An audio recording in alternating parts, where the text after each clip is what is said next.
Si Takiro ay isang walang kakayahang lalaki na namumuno sa pinakamawalang kwentang koponan sa kanyang akademya.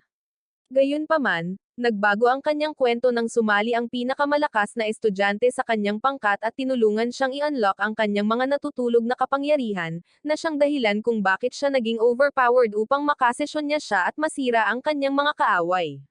Nagsimula ang kwento sa Anti-Magic Academy, kung saan naglalakad si Takiro sa pasilyo at iniisip kung gaano siya kawawa na maging kapitan ng pinakamasamang pangkat sa akademya. Gayunpaman, alam niyang kailangan niyang makapagtapos bilang isang inquisitor na nangangaso ng mga kriminal at mangkukulam upang mabayaran niya ang masamang utang ng kanyang mga yumaong magulang. Di nagtagal, nakarating siya sa opisina ng kanyang pleton upang makita ang kanyang mga nasasakupan, sina Osagi at Ikaruga, na kumukuha ng mga litrato para may ipang-post sa social media. At sinipa siya ni Osagi dahil pumasok siya nang hindi kumakatok. Samantala, ang chairman ng akademya, si Sugitsu, ay nasa kanyang opisina at pinagalitan ng isang may orange na buhok na inquisitor na nagngangalang Oka dahil sa paglabag sa mga patakaran at pagpaslang sa isang mangkukulam sa isang misyon. Bilang parusa, ibinaba niya ito pabalik sa pagiging estudyante at pinilit siyang sumali sa pinakamasamang anti-magic pleton sa akademya. Ilang sandali pa, nagtalo sina Osagi at Takiro dahil ang kanilang pleton ay walang kredito sa akademya, ngunit iminungkahi ni Ikaruga na kumita sila ng bonus credit sa pamamagitan ng pagsira sa isang ilegal na palitan ng mahiwagang item na magaganap sa gabing iyon. Nang sandaling iyon, pumasok si Sugitsu, umakto na parang feeling pogi, at ipinakilala si Oka bilang kanilang pinakabagong miyembro. Nang makita siya ni Osagi, agad na nakilala niya si Oka bilang ang kilalang prodigy na naging inquisitor sa loob ng wala pang 2 taon dahil dati silang magkaklase. Pagkatapos umalis ni Sugitsu, kinakabahang tinanong ni Takiro si Oka kung naaalala niya ito, ngunit malamig niyang sinabing hindi. Pagsapit ng gabi, sinimulan ng team ang misyon ni Ikaruga habang si Ikaruga ay naiiwan upang bantayan sila at si Osagi ay nasa sniper duty. Sa sandaling matagpuan ni Osagi ang kanilang mga pangunahing target, ipinaalam niya ito kina Takiro at Oka kaya palihim silang pumasok sa gusali upang tambangan ang mga kriminal. Sa pasukan, pinabagsak ni Takiro ang gwardya sa tulong ni Oka at inutusan si Osagi na paputukan ang mga target sa bintana, na ginawa naman niya. Gayunpaman, nang bigla siyang pumasok sa silid upang arestuhin ang mga kriminal, napagtanto niyang lahat sila ay buhay dahil pinaputukan ng talunan na si Osagi ang mga kriminal sa maling silid. Nang makita siya, kinutya siya ng mga tulisan dahil sa paggamit ng katana sa era na ito, na nag-iwan kay Takiro na labis na nagalit. Agad na nagmakaawa si Ikaruga kay Takiro na kalma lang, ngunit pinaputukan siya ng isa sa mga lalaki, kaya ginamit niya ang kanyang ultra instinct at hiniwa ang bala na parang si Deadpool. Dahil sa gulat, pinaputukan siya ng mga lalaki ng 2 pang putok, ngunit muling iniwasan sila ni Takiro at nanumpa na hihiwain ang mga ito sa shish kebab ng tao.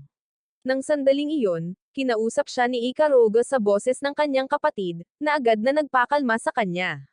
Kaya, patuloy siyang nagmakaawa sa kanila na huwag siyang pabayaan. Biglang na-off ang mga ilaw, sumibad si Oka, mahusay na umiwas sa mga atake ng mga kriminal, at natamba silang lahat, naiwan si Takiro na gulat na gulat. Pagkatapos ay lumingon siya sa huling lalaki at inutusan itong sumuko.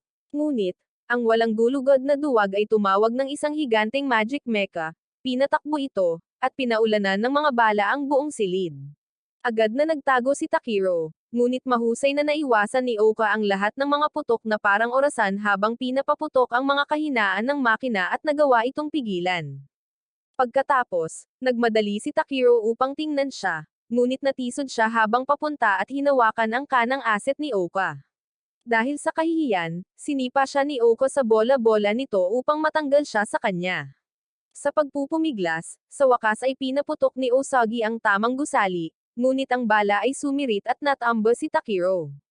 Pagkalipas ng ilang linggo, nagalit si Osagi kay Oka dahil sa paggawa ng kanyang mga misyon ng mag-isa pagkatapos ng kanilang unang misyon, ngunit sinabi sa kanya ni Oka na hindi niya maaaring ipagsapalaran ang pagkatiwalaan sila dahil lahat sila ay mga kawawang talunan na walang kwenta sa kanilang mga trabaho.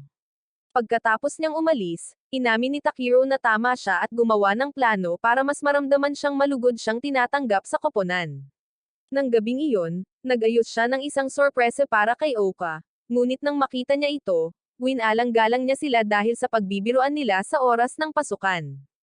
Habang paalis siya, nakakita si Takiro ng sugat sa kanang braso nito. Kaya, dahil sa pag-aalala, sinundan niya ito palabas at tinanong kung paano niya ito nakuha.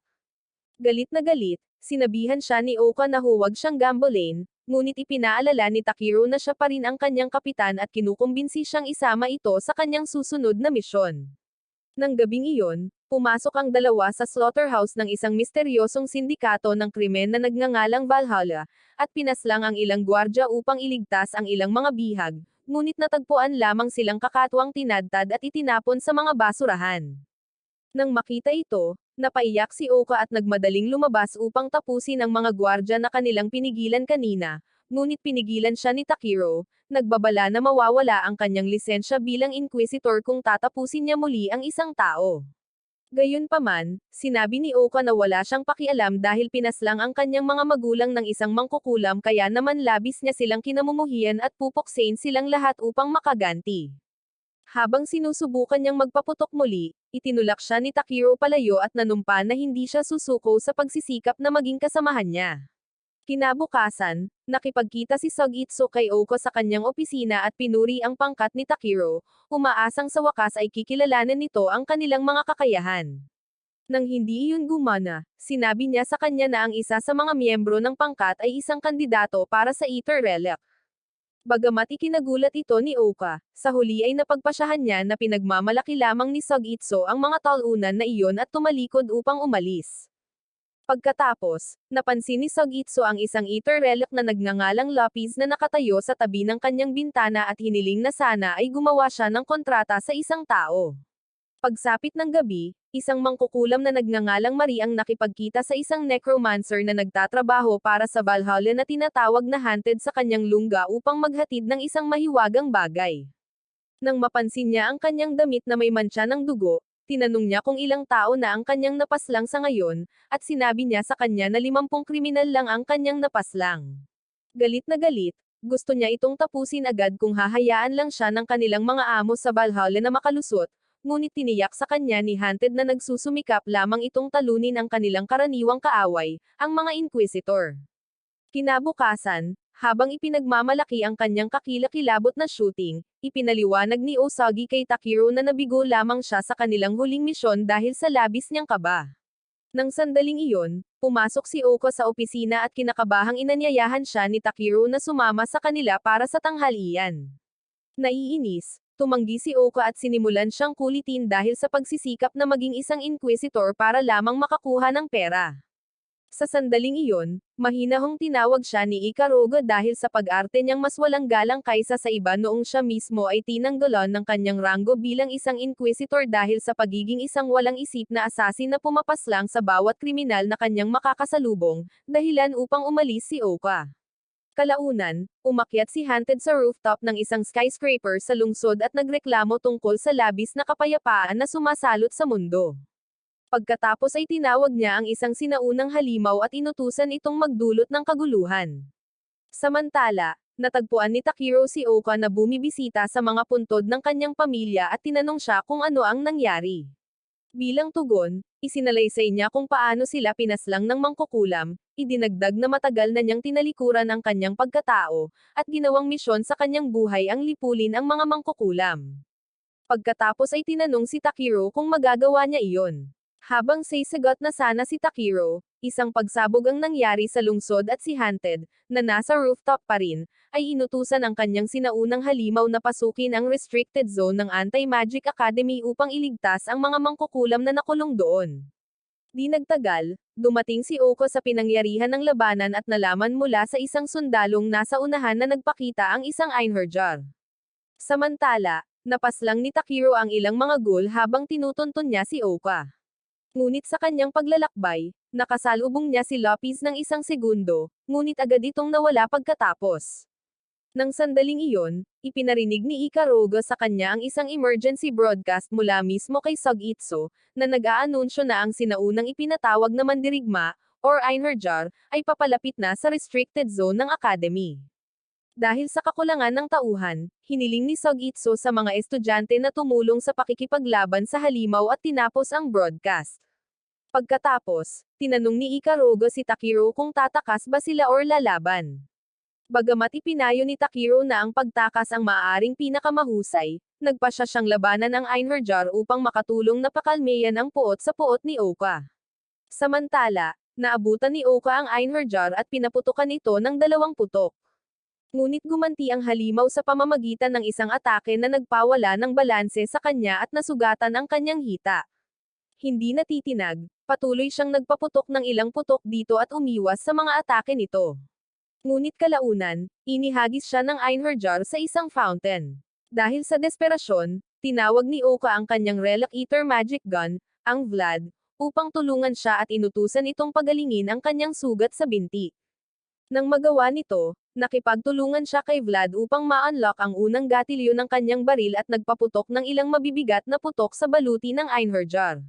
Nang walang nangyari, sinabi ni Vlad sa kanya na ang kaluban ng halimaw ay automatikong nagpapagaling nito, at pinayuhan na sirain muna nila ito gamit ang Hallmark Magic para maging mahina ang halimaw. Para magawa ito, pinagsama ni Oka ang 2 baril sa isa at inalok kay Vlad ang kanyang dugo. Pagkatapos gawin iyon, tinusok niya ang katawan ng Einherjar gamit ang ilang mga spike na Sum-Iris sa kaluban. Nakalulungkot, habang patuloy na aatake siya, iniwan siya ni Vlad tulad ng ginawa ng iyong ama noong umalis ito para kumuha ng gatas. At inihampas siya ng Einherjar sa pader. Mabuti na lang at bago pa siya nito matapos, dumating si Takiro at itinulak ito palayo. Agad siyang sinabihan ni Oka na umalis, ngunit nagpa siya si Takiro na gumanap bilang Knight in Shining Armor at sumugod sa Einherjar.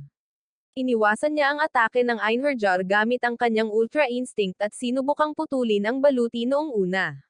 Gayunpaman, nang siya ay mabaigo, tumawag si Ikaruga at sinabi sa kanya na ang sandata ng Einherjar ay isang railgun na kailangang mag-recharge sa pagitan ng mga putok, ibig sabihin ang kanyang pinakamahusay na pagbubukas upang isara ang puwang ay pagkatapos itong magpaputok.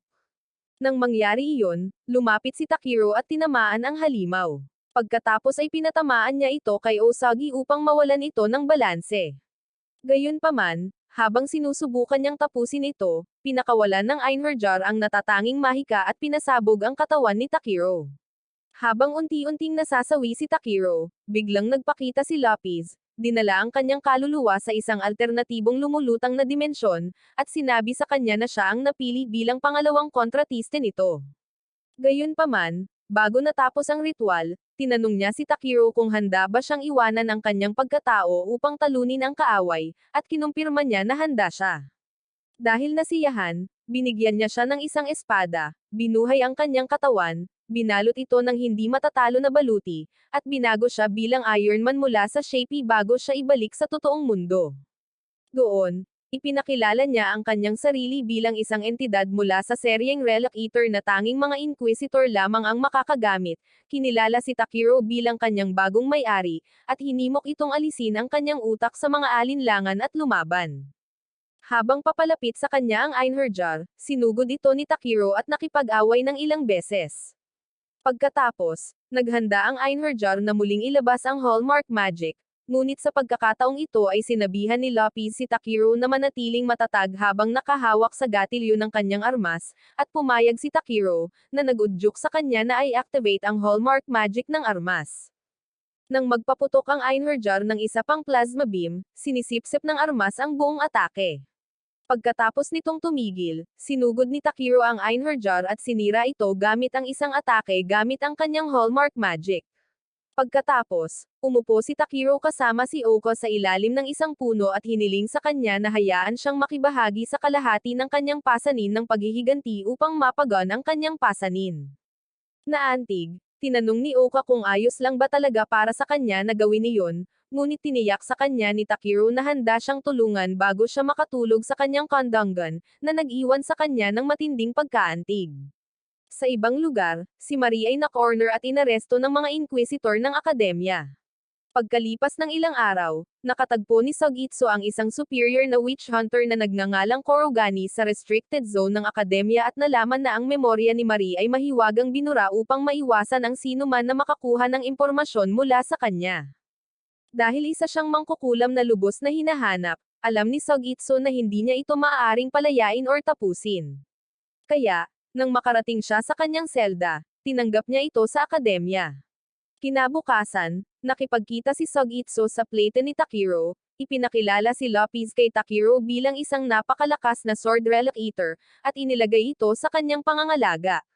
Pagkatapos nito, pinuri niya sila sa pagsakop sa Einherjar kanina at nagpasyang gantimpalaan sila ng isang espesyal na misyon. Pagkatapos ay tinawag niya si Marie sa silid, ipinaliwanag na sinusubukan ng akademya na ipatupad ang isang bagong sistema na nagpapahintulot sa mga mangkukulam na magpalista at sumali sa Inquisition, at inatasan silang bantayan siya habang itinatago ang kanyang pagkakakilanlan, na nag-iwan sa kanilang lahat ng pagkagulat. Pagkatapos ng pulong, sinabihan ni Marie si Takiro at ang kanyang mga tao na hayaan siyang umalis dahil mayroon siyang kwelyo na maaaring subaybayan, ngunit binalaan siya ni Takiro na sasabog ito kung susubukan niyang gumamit ng mahika, at tinanong ang iba kung ano ang dapat nilang gawin sa kanya.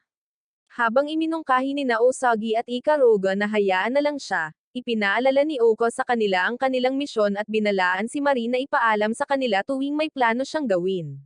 Naiinis, tinanong ni Marie si Oka kung kailangan din ba niyang humingi ng permiso para maglakad, ngunit sa halip na sumagot, labis na nagalit si Oka sa kanya. At bago pa nila mamalayan, nagsimula silang magtalo na parang mga paslit na mga spoiled brat. Ginawa ni Takiro ang lahat para pigilan sila sa pagsigaw, ngunit sa huli, sumugod si Marie sa galit, iniisip kung saan nagkamali ang lahat. Kalaunan, nagkumpetensya sina Oka at Marie sa pagsasanay sa shooting. Nang manalo si Oka, lumipat sila sa long jump, kung saan nanalo ulit siya, na iniwan si Marie na naiinis. Kalaunan, sa isang aralin sa kasaysayan, nakakuha ng puntos si Marie sa pamamagitan ng pagsagot sa isang mahirap na tanong na hindi nagawa ni Oka, na ikinagalit ni Oka. Habang nagtatanghalian, binili ni Marie ang huling binban ng akmang kukunin na ito ni Oka at ang galit ay nag-akit sa kanya dahil sa hindi pagsagot sa tanong sa klase. Bilang paghihiganti, kinutya ni Oka ang mga baluktot na binti ni Marie dahil sa pagkapapalpak sa long jump, na nagpasimula ng isa na namang malakas na pagtatalo sa pagitan nila. Nang sinubukan silang pigilan ni Takiro, sabay nila itong sinuntok bago tuluyang kumalma. Ilang sandali pa, inalok ni Marie si Takiro ng malamig na inumin para alagaan ang namamagang pisngi nito. Naantig, nagpasalamat si Takiro at humingi ng tawad para kay Oka, ngunit ipinaalala ni Marie na kaaway nila ito at normal lang ang reaksyon ni Oka. Nang marinig ito, tiniyak ni Takiro sa kanya na ang pagiging mangkukulam niya ay hindi nangangahulugang kaaway nila ito, ngunit tinawag siya ni Marie na talunan dahil sa madaling pagtitiwala sa mga tao at nangakong tatapusin siya habang natutulog. Hindi natitinag, tinanong siya ni Takiro kung bakit niya gustong maging isang inquisitor, at sinabi niya na dahil gusto niyang ipakita sa mundo na hindi lahat ng mahika ay mapanganib. Nang marinig ito, pinuri siya ni Takiro sa pagiging napakamarangal, na nag-udyok sa kanya na tawagin itong isang weirdo. Habang paalis na siya, tinanong ni Marie ang pangalan niya at iminungkahi na tawagin nila ang isa't isa sa kanilang mga unang pangalan, na sinang-ayunan naman ni Takiro. Samantala, nagre-relax si Haunted sa isa pang bubong, inaalala ang gabing inaresto si Marie. Tila, iniimbestigahan niya ito dahil sa paglabag sa kanilang kasunduan at paghuli ng mga inosenteng tao bilang kanyang mga paksa sa pagsubok ng biglang nakulong sila ng mga inquisitor. Habang sinusubukan ni Marie na iligtas ang mga bihag, nakulong sila ni Haunted sa isang magic circle, pinaslang sila, at nakatakas, naiwan ang kawawang si Marie na may instant forgetfulness spell. Ngayong nabihag na siya, kinundena siya ng kanyang relic eater, si Nat, dahil sa hindi niya pagpapasabog sa kanya noong gabing iyon, ngunit sinabi ni Haunted na kailangan pa rin niyang pahirapan si Marie sa psikolohikal na paraan upang masiyahan ang kanyang mga pagnanais at nangakong ililigtas siya sa lalong madaling panahon. Pagbalik sa Platon office, nagsawa na si Takiro sa patuloy na pagtatalo ni Marie at Oka. Kaya, pinaghiwalay niya sila at sinubukang pakalmayan silang dalawa. Nang mapansin ni Oka na tinatawag niya si Marie sa kanyang unang pangalan, humingi siya ng paliwanag, ngunit kumapit si Marie sa braso ni Takiro, dahilan para mapasigaw si Oka sa galit. Nang sandaling iyon, pinatahimik sila ni Osagi at ipinakita sa kanila ang mga fixture ng Fall Mock Battle Tournament ng Akademya na malapit nang mangyari. Kalaunan, habang tinitingnan ni Takiro ang mga fixture sa notice board, isang bully na nagngangalang Kyuya ang dumating kasama ang kanyang partner at tinanong si Takiro kung sasali ang kanyang squad sa tournament. Nang kumpirmahin ni Takiro na sasali sila, kinutya ni Kyuya ang kanyang mga steel balls sa pag-iisip na kaya nilang manalo at nanumpa na matatalo siya kapag nagkita sila sa tournament. Nang gabing iyon, natagpuan ni Takiro si Marie sa labas ng paaralan, nalaman niyang titira ito sa bahay nito, at natigilan sa gulat. Biglang sumulpat si Oka, hinawakan sa ulo si Marie, at inakusahan ng pagtatangkang akitin si Takiro, na nagdulot ng isa pang pagtatalo. Habang papunta sa apartment ni Takiro, ipinaliwanag ni Oka na iminungkahi ni Sugitsu na tumira si Marie kay Takiro dahil walang lugar sa mga dorm ng mga babae or sa bahay ni Ikaruga at Osagi, at nangakong titira kasama niya bilang bodyguard niya para hindi siya atakihin ni Marie. Di nagtagal, nakarating sila sa apartment ni Takiro na may kahon ng posporo, at natakot si Marie dahil mukhang isang haunted meth lab mula sa Breaking Bad, ngunit pinapasok pa rin niya ito at si Oka.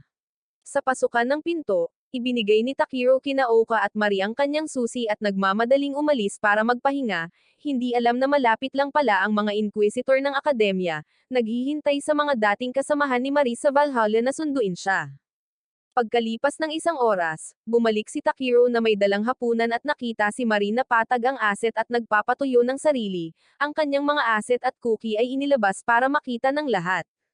Agad siyang nataranta. Ngunit habang kinakabahang hinihiling ni Marie na itigil ang pagtitig sa kanyang mga kawalan ng kapanatagan, si Oka ay biglang lumabas ng banyo na sumisigaw at agresibong hinawakan si Marie, dahilan para aksidente silang mahulog at mabaon si Takiro sa ilalim ng kanilang mga unan sa aset. Pagkalipas ng ilang linggo, nagsimula ang mock battle tournament at ang squad ni Takiro ay nakaharap sa isang mas malakas na koponan. Matapos talunin ang dalawa sa kanilang mga komando, nagpalit ng posisyon si Takiro at tinanong si Osagi kung maaari niyang i-snipe ang kalaban ngunit sinabi ni Osagi na siya ay naipit.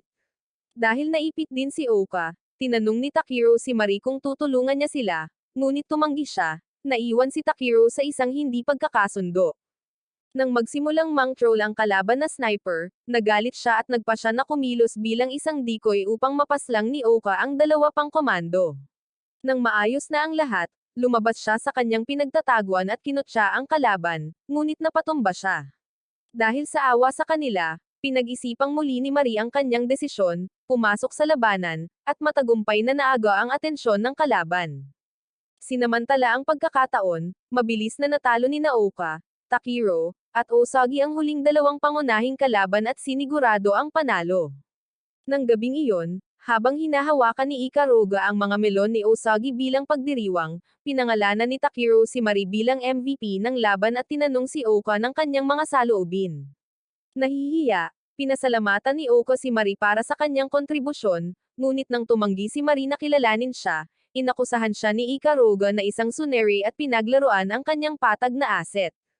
Nang gabing iyon, binisita ni Oka ang opisina ni Sugitsu upang magsumite ng isang ulat, ngunit nalaman lamang na wala ito. Dahil sa kuryosidad, tiningnan niya ang ulat ni Marie sa kanyang mesa at napaatras sa gulat nang malaman niyang dating pinaghahanap si Marie dahil sa pagpaslang. Samantala, sa karnabal sa gabi ng paaralan, napansin ni Marie sina Osagi at Ikaruga na naglalaro na parang magkapatid at tinanong si Takiro kung paano sila naging ganito kalapit. Ipinaliwanag ni Takiro na dati silang mas matinding magkaaway at umaasa na balang araw ay magiging malapit din sila ni Oka. Nang magduda si Marie tungkol dito, ipinaalala ni Takiro sa kanya na tao pa rin siya, kahit na isa siyang mangkukulam, at hinikayat siyang itigil ang paghiwalay sa kanila. Inamin ni Marie na natatakot siyang makihalubilo dahil halos hindi niya maalala ang kanyang nakaraan, at ang kaunting naaalala niya ay nagpapaisip sa kanya na minsan siyang isang masamang tao. Dahil naawa sa kanya, nanumpa si Takiro na palagi siyang tatanggapin, kahit sino pa siya, at labis itong nakaapekto kay Marie kaya kinaladkad niya ito para maglaro. Pagsapit ng ikalawang araw ng paligsahan, nahuli si Oka at kinaladkad si Takiro sa isang lugar para sabihin sa kanya ang tungkol kay Marie. Samantala, binisita ni Sugitsu si Kyuya sa kanyang opisina at nalaman na natuklasan ni Oka ang katotohanan tungkol sa pag-aresto kay Marie. Hindi naapektuhan, binaliwala iyon ni Sugitso at tinanong si Kyuya kung darating ang mga ahente ng Valhalla upang iligtas si Marie, ngunit sinabi ni Kyuya na hindi sila sigurado. Ilang sandali pa, habang nagsisimula ang kunwaring labanan sa pagitan ng pangkat ni Takiro at Kyuya, naalala ni Oka ang sandaling sinabi niya ang lahat kay Takiro, at dahan-daang nagtaka kung mayroon pa bang hindi pa niya natutuklasan tungkol kay Marie. Nang sandaling iyon, isa sa mga kasosyo ni Kyuya, si Yushi, ay lumapit kay Kyuya, hawak ang kanyang tiyan sa sakit. Bigla, malalaki at matinik na baging ang lumabas mula sa kanya, natambo si Kyuya, at sinira ang barikada ni Takiro, na nagbigay alam sa kanila. Nang sumugod si Takiro upang tingnan si Yushi, ang mga baging ay lumaki at naging isang bulaklak na tumatawag kay Haunted. Kalaunan ay ipinakilala niya ang kanyang sarili bilang isang ahente ng Valhalla na ipinadala upang iligtas si Marie. Dahil malabo pa rin ang kanyang alaala, hindi siya nakilala ni Marie, ngunit habang dahan-daang lumalapit sa kanya si Haunted, pinaputukan ni Kyuya at ng kanyang mga tauhan si Haunted mula sa lahat ng anggulo sa loob ng ilang segundo. Pagkatapos nito, nagpakawala si Haunted ng isang kakilakilabot na angle at lumikha ng isang higanteng lila, kubiko na mahiwagang larangan na nakulong ang pangkat ni Takiro, kabilang si Marie, sa loob kasama niya, habang iniiwan si Kyuya at ang iba pa sa labas. Pagkatapos ay nilapitan niya sina Marie at Takiro sa loob ng queue at nagsimulang mag-alok kay Marie na tanggapin siyang muli bilang kanyang lalaki. Nang humarap si Takiro sa kanya, nagselos si Haunted at tinanong kung si Takiro ba ang bagong laruan ni Marie. Bago pa siya makasagot, binawi niya ang tanong at nagsimulang magmakaawa sa kanya na tanggapin siya at hayaan siyang mag-isa, sinasabing tatapusin niya siya kung tatanggi siya. Ngunit, pinutol ni Takiro ang kanyang pagsasalita sa pamamagitan ng isang insulto. Dahil sa inis, nagbanta si Haunted na tatapusin si Takiro kung hindi siya tatahimak, ngunit tumanggi si Takiro at nag-transform sa kanyang anyong Ether Relic upang labanan siya, kinilala siya bilang ang Inquisitor na Sum-Iris sa kanyang Iron Jar. Binawi ni Haunted ang kanyang banta at nagmakaawa kay Takiro na patawarin siya. Gayunpaman, tumanggi si Takiro na gawin iyon, at sumugod sa kanya, hindi alam na nagpapanggap lamang si Haunted.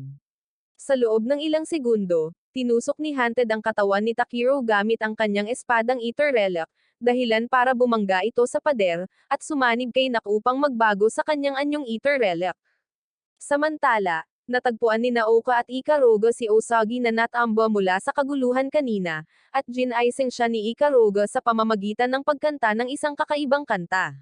Pagkatapos nito, dumating ang tawag ni Sugitso sa mga komunikasyon ni Oka, at inakusahan niya ito ng ilegal na pag-aresto kay Marie.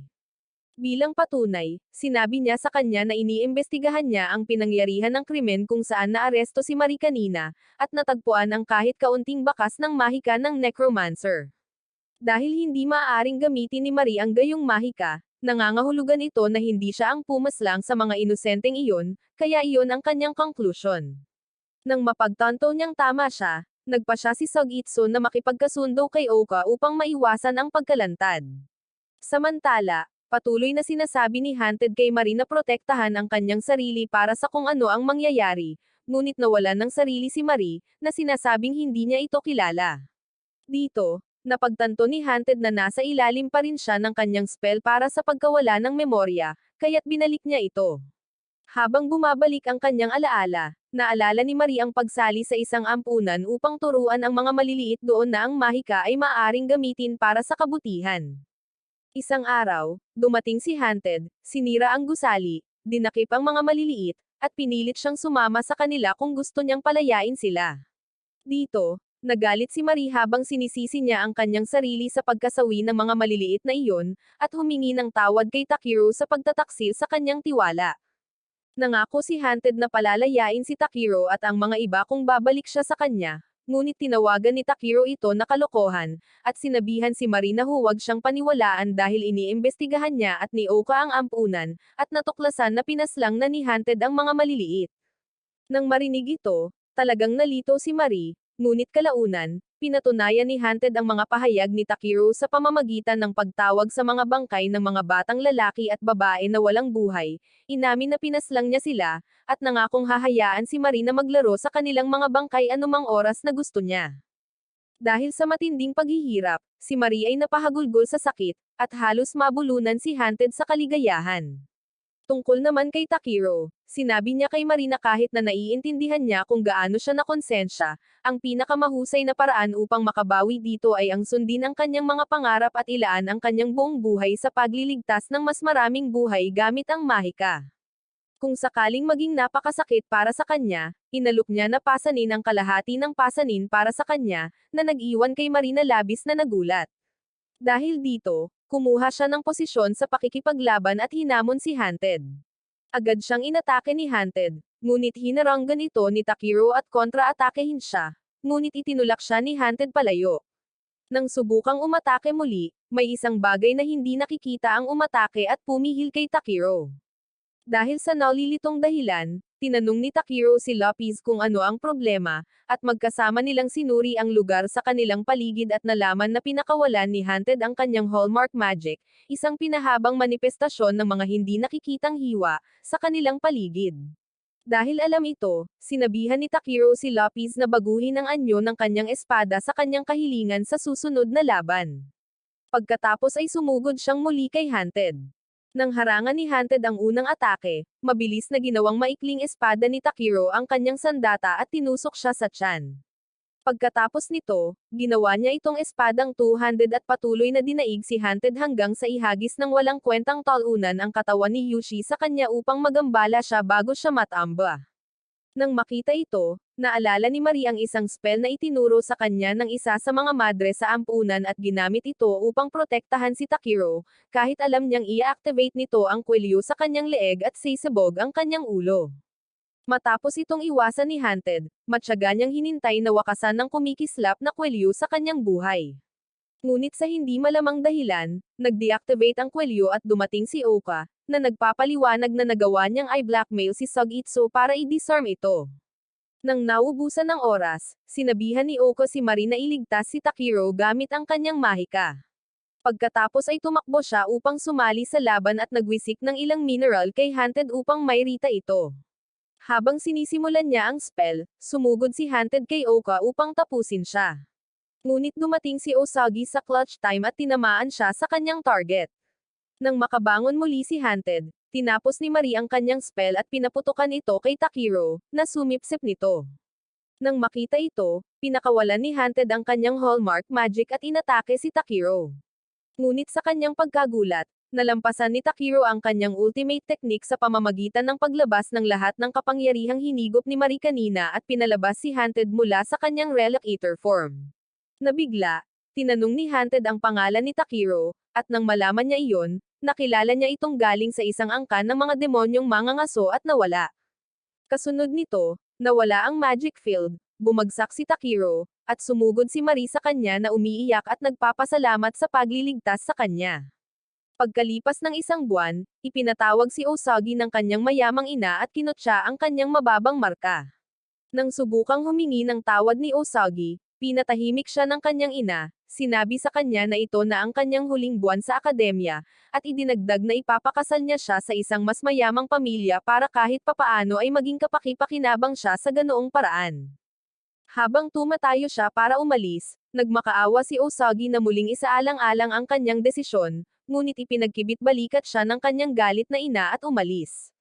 Nang araw na iyon, ang pangkat ni Takiro, kasama ang ilang iba pang mga estudyante, ay nagtipon sa auditorium upang makinig sa isang anunsyo tungkol sa kanilang nalalapit na pagdiriwang ng witch hunting mula sa bagong itinalagang chairman ng executive committee, si Ryuma. Habang nagpapatuloy ito, na si Takiro at tinanong si Ikaruga kung sino si itong nagsasalita na ito, at sinabi niya sa kanya na ito ay isang nepo baby na kakasali lang sa kanila. Di nagtagal, ipinakilala ni Ryuma ang bagong pera na gagastusin nila sa pagdiriwang, na ikinatuwa ng mga estudyante, at idinagdag na maaari itong ipagpalit ng pera at mga kredito.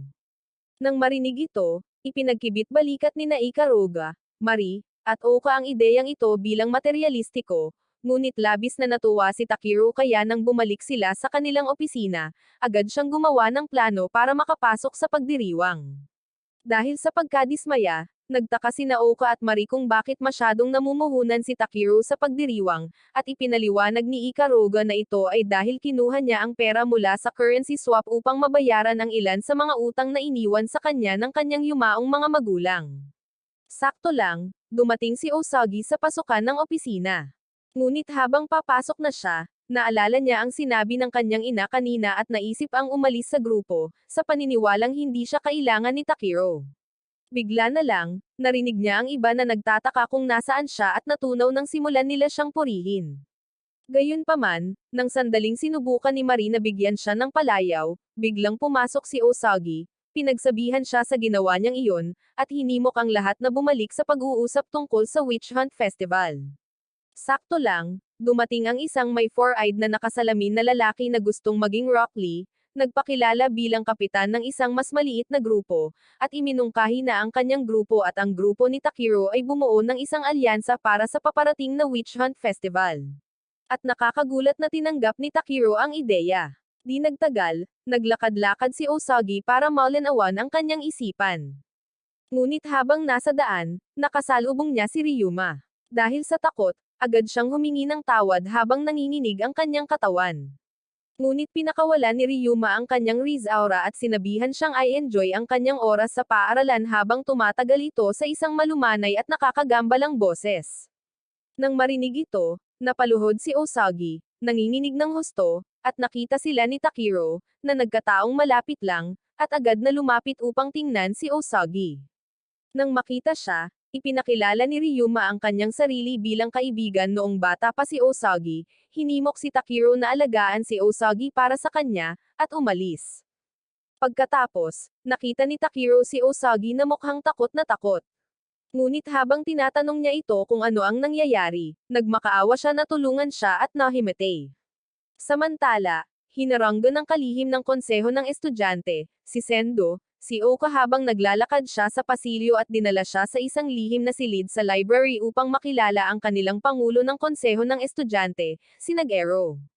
Pagkatapos ng mga pagbati, tinanong ni Nag-Ero si Oka kung alam niya na ang napakalakas na mangkukulam na alamat sa lungsod, si Mephisto, ay umiiral, ngunit tiniyak sa kanya ni Oka na isa lamang itong kwentong barbero. Dito, sinabi ni Nag-Ero kay Oka na sinapian ni Mephisto ang isa sa kanyang mga nasasakupan hindi pa katagalan at pinilit siyang tapusin ang lahat maliban sa kanya at kay Sendo, na nag-iwan kay Oka na gulat na gulat. Nang mga panahong iyon, sina Takiro, Mari, at Ikaruga ay bumisita sa ward ni Osagi upang tingnan siya.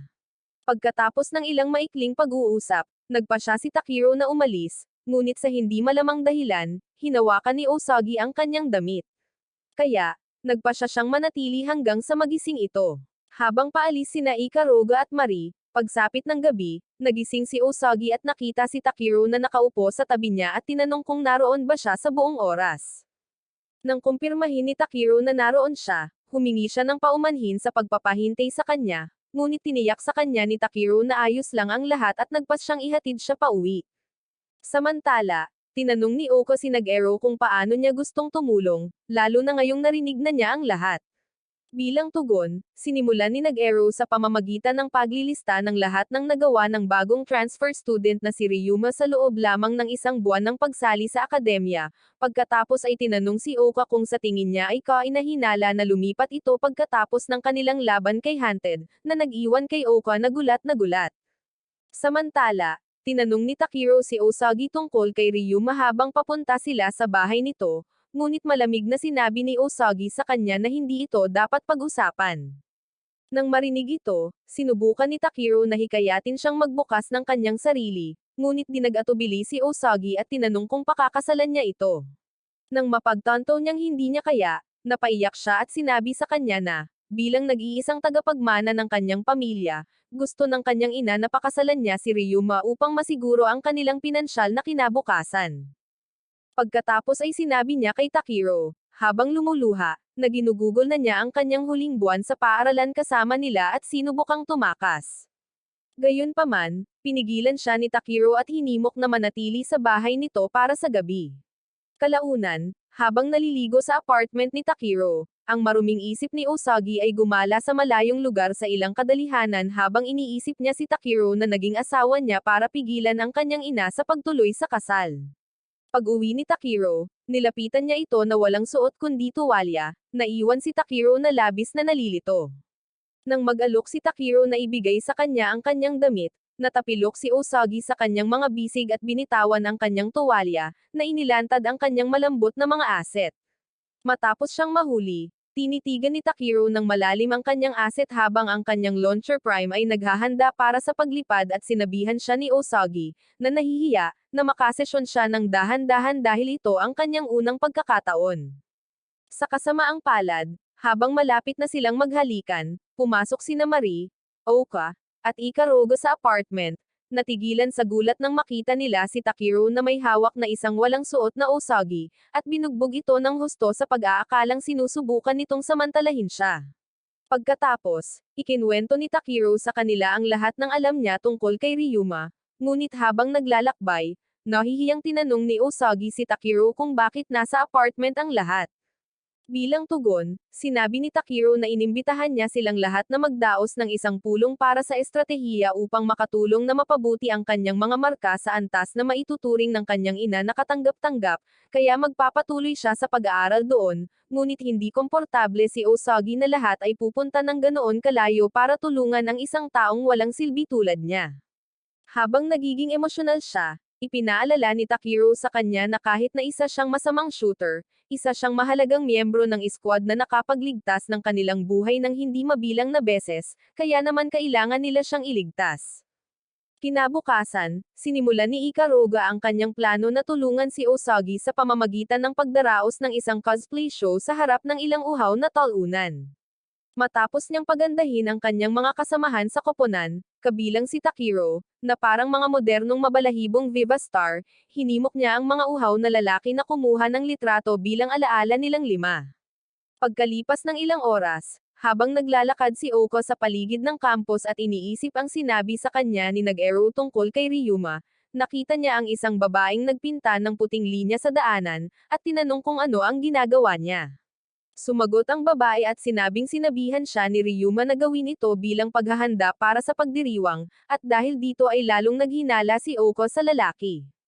Samantala, nakita ni Ryuma si Takiro na nagtatapon ng basura, tinawag siya, at nagsimulang magsalita tungkol sa paggastos ni Usagi sa kanyang mga huling araw kasama nila na inaangkin na pag-aari niya ito. Naiinis, sinabi ni Takiro sa kawawang lalaki na walang nagmamay-ari kay Usagi, ngunit hindi siya pinansin ni Ryuma at tinanong kung sino talaga si Usagi para sa kanya. Nang sabihin ni Takiro na sila ay magkakaibigan, humagalpak ng tawa si Ryuma, at tiniyak sa kanya na ang isang babaeng pumaslang ng kapatid ay hindi kailanman maaaring magkaroon ng mga kasama.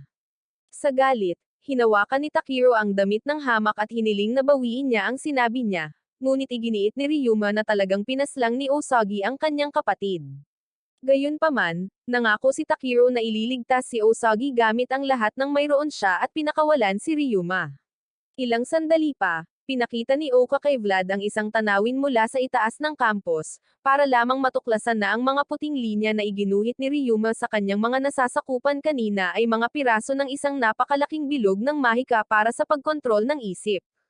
Sa ibang lugar, nakasalubong ni Ryuma si Usagi at pinagbantaan siyang parusahan dahil sa hindi pag-uwi noong nakaraang gabi.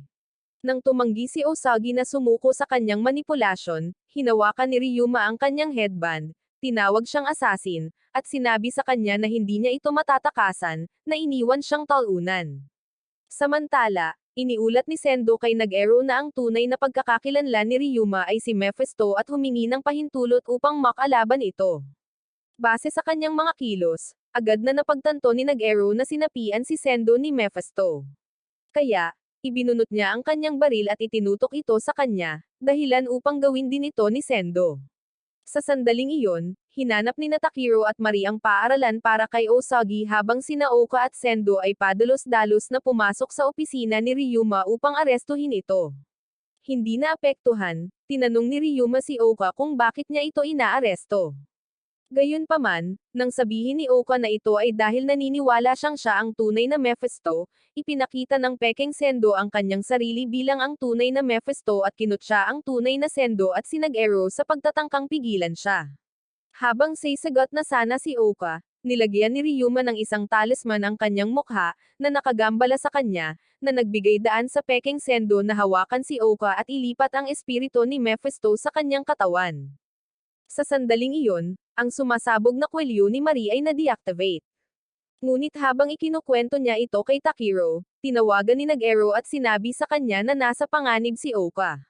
Samantala, habang inaayos ni Mephisto ang katawan ni Oka, sinabi niya kay Ryuma na kailangan niyang mag-activate ng isang magic spell sa lalong madaling panahon. Nang marinig ito, nagalit si Ryuma, na sinasabing hindi iyon bahagi ng kanilang kasunduan at lumipat siya ng paaralan upang masakop niya ang akademya at ang Inquisition para sa kanya. Sa inis, hinawakan ni Mephisto si Ryuma sa leeg at pinagbantaan na puputulan ito kung hindi niya ito susundin. Nang hilingin ni Ryuma na pakawalan niya ito, ipinaalala niya sa kanya kung gaano siya kaitalunan bago niya ito nakilala, pagkatapos ay iniwan siya at nangakong ipapaubaya sa kanya ang akademya kapag nabawi na niya ang kanyang pangunahing katawan. Kasabay nito, sinabi ni Nag-Ero kay Takiro na ang totoong katawan ni Mephisto ay kasalukuyang nakakulong sa loob ng akademya at plano niyang kunin ito sa pamamagitan ng paggamit ng isang mahiwagang bagay upang i-brainwash ang utak ng mga estudyante. Nang marinig ito, sinunggaban ni Takiro si Nag-Ero dahil sa paglalagay niya kay Oka sa panganib, nanumpa na ililigtas siya, at ibinaba ang telepono. Pagkatapos, tinanong niya si Lapis kung nasaan si Osagi. Nang sabihin nito na nasa simbahan siya ng akademya, hinimok niya si Marina tulungan siyang alisin ang sikat na spell ng mind control para magmadali siyang pumunta sa simbahan para iligtas si Osagi. Samantala, naalala ni Osagi ang sandaling natagpuan ng kanyang nakababatang sarili ang kanyang nakatatandang kapatid na lalaki na naglalaro sa ripple ng kanilang lolo at aksidenteng napaputukan ito habang sinusubukang kunin ito mula sa kanyang mga kamay. Sa libing, ang duwag na si Ryuma ay lumapit sa kanya at hiniling na sabihin niya sa kanya ang kanyang nararamdaman habang pinapaslang ang kanyang kapatid. Nang tumanggi siya, sinampal siya nito at ginawang pag-aari niya. Nang mga sandaling iyon, nagising siya sa altar ng simbahan at nakitang umaakyat si Ryuma sa ibabaw niya. Natakot, nagmakaawa si Osagi na tumigil siya, ngunit sinampal siya nito, dahilan para humiga ito ng tahimik, at nagsimulang alisin ang kanyang mga damit bilang paghahanda sa sesyon. Sa puntong iyon, tinitigan ni Osagi ang larawang kinuha niya at ng kanyang mga kasamahan sa koponan kanina, na pagtanto na mayroon na siyang lugar na matatawag niyang tahanan, at kinagat ang balikat ni Ryuma, dahilan para mahulog ito sa kanya. Galit na galit, tinawag ni Ryuma ang kanyang espadang Ether Relic upang tapusin si Osagi, ngunit sa huling sandali, dumating si Takiro at inihampas ang talunan sa isang pader, na nagligtas kay Osagi.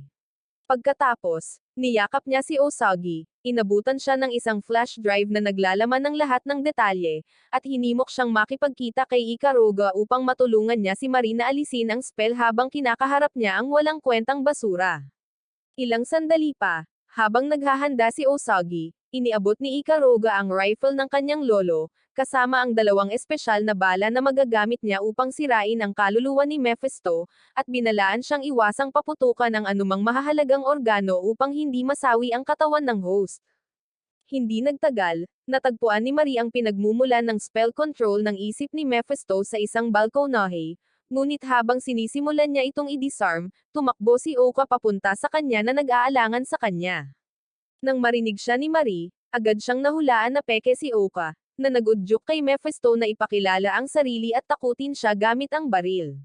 Nang malapit na siyang paputukan, hinawakan at itinulak siya ni Osagi palabas ng balkonahe. Nang makaligtas sa pagkahulog, ikinabot ni Mephisto, na nasa katawan pa rin ni Oka, ang isang talisman kay Osagi at tumakbo palayo. Habang sinusubukan ni Osagi na sundan ito, na-activate ang talisman at naging dahilan upang mag-hallucinate si Osagi. Habang hindi napapansin ni Osagi, bumalik si Mephisto kay Marie at sinubukang paputukan siyang muli. Ngunit sa pagkakataong ito, nagpakita si Takiro sa kanyang anyong Relic Eater at itinulak siya palayo. Dahil sa inis, tinawag ni Mephisto ang baril ni Oka na Relic Eater, ang Vlad, at pinaputukan si Takiro palabas ng kanyang anyong Relic Eater. Sa galit, inatake siya ni Takiro gamit ang kanyang espada. Ngunit habang hinaharangan niya ito, naramdaman ni Mephisto na papalapit sa kanila si Usagi at nagpas siyang subukan ang kanilang mga ugnayan. Nang magpakita siya, nagpanggap si Mephisto na si Oka at sinabi kay Usagi na si Takiro ang peke. Noong una, nalito si Usagi, ngunit pagkatapos ng maikling katahimikan, sinabihan siya ni Takiro na paputukan siya at si Oka kung hindi siya sigurado, sinasabing hindi masasawi ang alinman sa kanila. Dahil sa takot, agad na sinimulang sabihin ng pekeng Oka na nagsisinungaling si Takiro. Gayunpaman, habang tinutukan ni Usagi ang kanyang sniper sa kanilang dalawa, nabawi ng kaluluwa ni Oka ang kontrol sa kanyang katawan, dahilan para mawalan ng kontrol si Mephisto at nagmakaawa siya kay Usagi na paputukan siya agad. Agad na sinubukan ni Mephisto na tumakbo, ngunit buti na lang, tinamaan siya ni Usagi ng unang bala na nagpapalakas sa kanyang espiritu. Pagkatapos ay tinapos siya ng pangalawa. Pagkatapos, tuluyang inalis ni Marie ang kanyang spell at sumugod upang tingnan si Oka, na kasalukuyang nawalan ng malay kasama sina Takiro at Usagi sa tabi niya. Di nagtagal, dumating si Ikaruga, hinawakan ang kanyang kamay, napagtanto na may pulso pa rin siya, at tiniyak sa lahat na magiging maayos siya kung magpahinga ng kaunti. Pagkalipas ng ilang araw, ipinatawag ni Sugitsu si Ikaruga, binigyan siya ng isang dokumento na naglalaman ng larawan ng isang pulang kristal na tinatawag na Lost Matrix, at ipinaliwanag na ito ay isang mahiwagang bagay na planong gamitin ng isang kilalang alchemist ng isang korporasyon ng pananaliksik sa Mahika upang lumikha ng mga sandatang biolohikal. Hindi naapektuhan, ibinalik ni Ikaruga ang dokumento at sinabi sa kanya na hindi sila magtatagumpay dahil nawawala ito. Pagkatapos ay tinanong ni Sugitsu kung alam niya kung sino ang nagnakaw ng Lost Matrix dahil dati siyang isang henyo na mananaliksik sa alchemist ngunit iginiit ni Ikaruga na wala siyang alam at umalis. Samantala, tiningnan ni Takiro at Usagi ang mga ranggo ng Pleton ngunit natuklasan lamang na muli silang napunta sa huli. Habang sila ay nalulunod sa pagkadismaya, dumating si Marie at naglagay ng asin sa sugat dahilan upang bumagsak si Usagi. Nang mga sandaling iyon, sumama na sina Oka at Ikaruga sa kanila at nagsimulang magsabi si Ikaruga ng mga kalokohan tungkol kay Takiro bilang isang chick magnet na gustong-gusto ng bawat babae sa kanilang Pleton, na nag-iiwan sa ibang mga babae na napahiya. Di nagtagal, bumalik si Takiro at ang kanyang mga miyembro ng Pleton sa kanilang opisina at nag-isip ng ilang kakaibang trabaho na maaari nilang gawin para makakuha ng karagdagang kredito. Nang matapos silang magdaldalan, nag-impake si Ikaruga ng ilang dokumento at sinabi sa lahat na magbabakasyon siya. Pagkatapos ay umalis siya matapos inisin ang lahat. Pagkatapos, napansin ni Usagi ang nag-aalalang tingin ni Takiro at tinanong kung ayos lang ba sa kanya ngunit sinabi nito sa kanya na kakaiba lang para sa kanya na si Ikaruga, na hindi pa kailanman nagpahinga noon, ay gumagawa nito ngayon. Ilang daang milya ang layo sa isang advanced na pasilidad ng pananaliksik, natagpuan ni Hunted ang kapatid ni Ikaruga na si Aisoka na nakatitig at nagdadalamati sa ilang nabigong eksperimento. Inamin na ang isang malungkot na tingin ay nagpapaakit sa kanya, pagkatapos ay tinanong kung maaari ba siyang makipagsesyon. Nang kusang loob na isinuko ni Aisoka ang kanyang sarili sa kanya, nanghina ang katawan ni Hunted at hinimok niya itong tamasahin ang buhay tulad ng isang tao sa isang pagkakataon.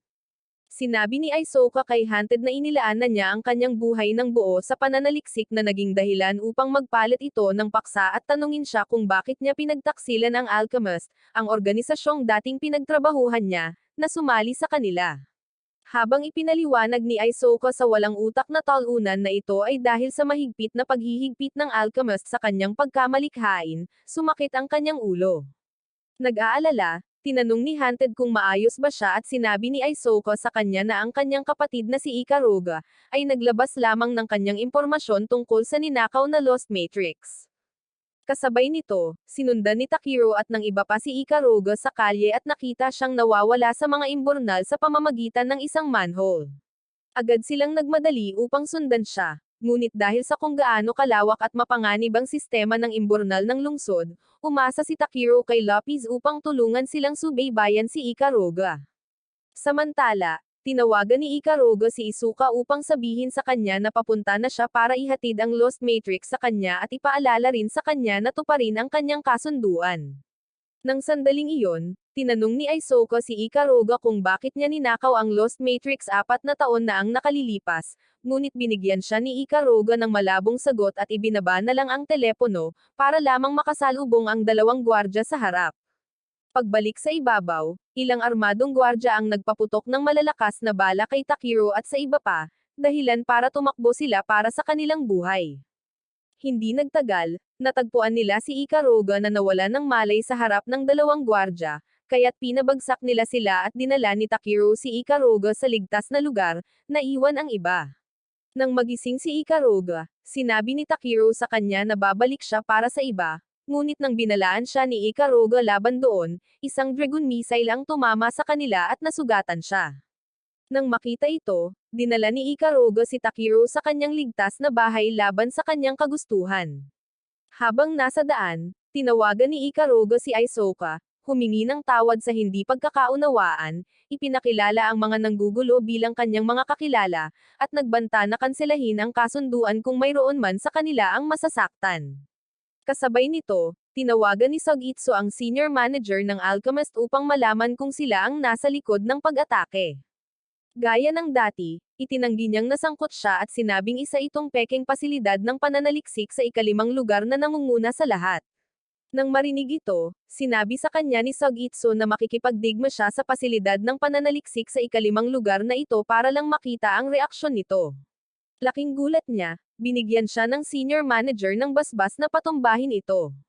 Kaya, ibinaba ni Sugitsu ang telepono at tinawagan si Kyuya para tipunin ang lahat ng available na witch hunter at kabalyero para makipagdigma.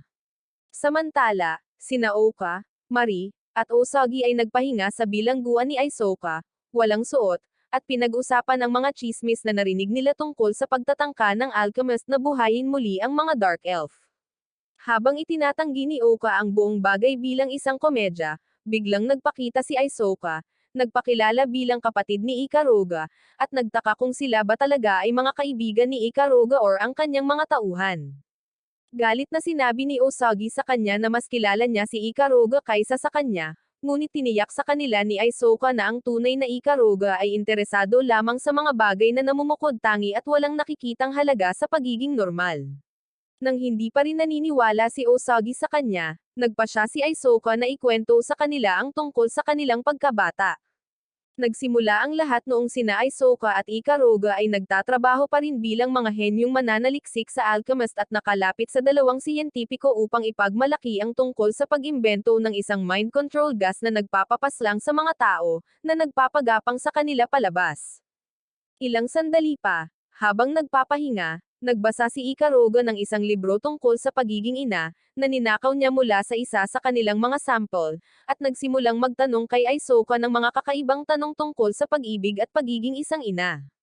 Dahil ipinagbabawal iyon, hinimok siya ni Aizoka na itapon ito bago pa ito makita ng gwardya, ngunit tumanggi si Ikaruga at sinabi kay Aizoka na pakiramdam niya ay masyadong masikip ang kanyang katawan sa paggising at pagtatrabaho sa laboratorio araw-araw. Hindi nagtagal, binisita ni Ikaruga ang isang stasis pod na naglalaman ng isa pang nabigong eksperimento sa Dark Elf. Sa halip na sundin ang protocol at itapon ang buhay na sanggol na Elven, ibinalik niya ito sa kanilang silid. Nagalit si Aizoka nang makita niya ito dahil alam niyang tiyak na mapapalaya si Ikaruga kung malalaman ito ng mga nakatataas. Kaya, pinabalik niya muna ito kay Ikaruga sa kanyang selda.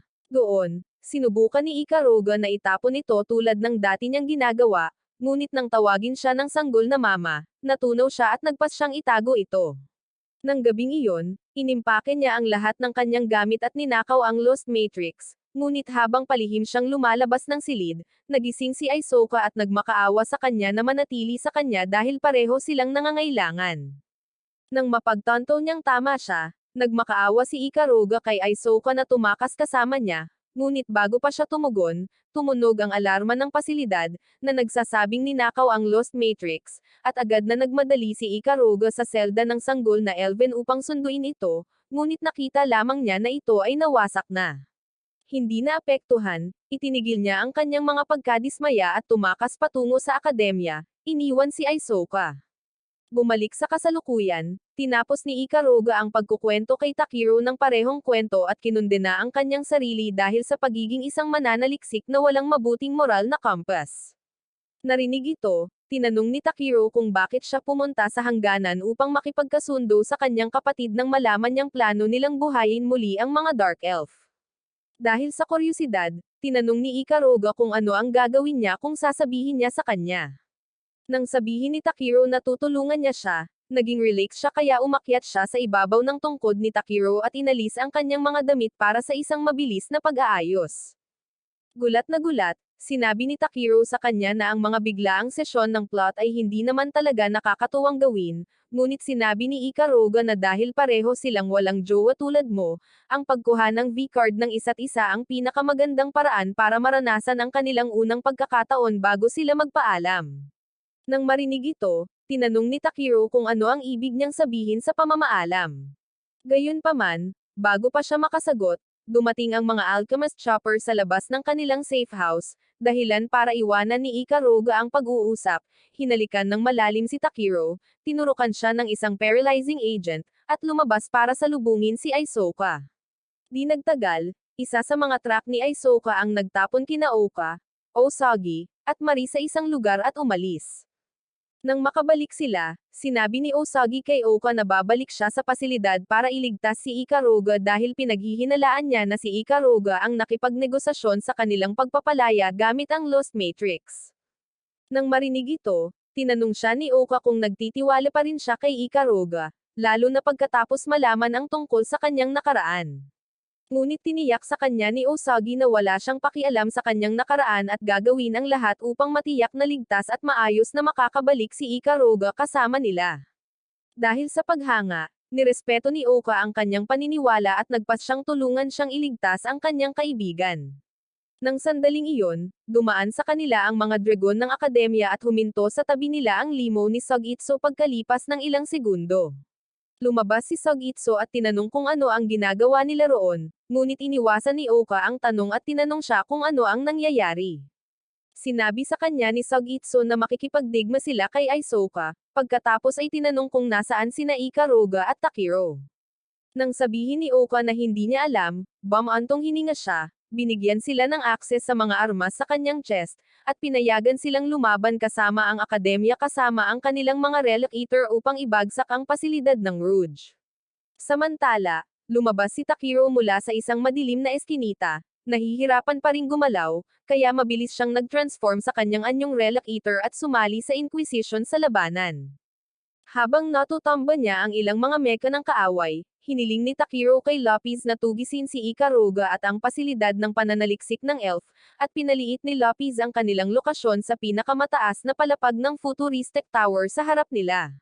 Nang makita kung gaano ito kataas, tinanong ni Takiro kung maaari bang lumipad si Lopez papasok doon, ngunit sinabi ni Lopez na maaari lamang siyang dumausdes doon pagkatapos tumalon ng mataas at pinapagana ang mga jet booster sa kanyang suit.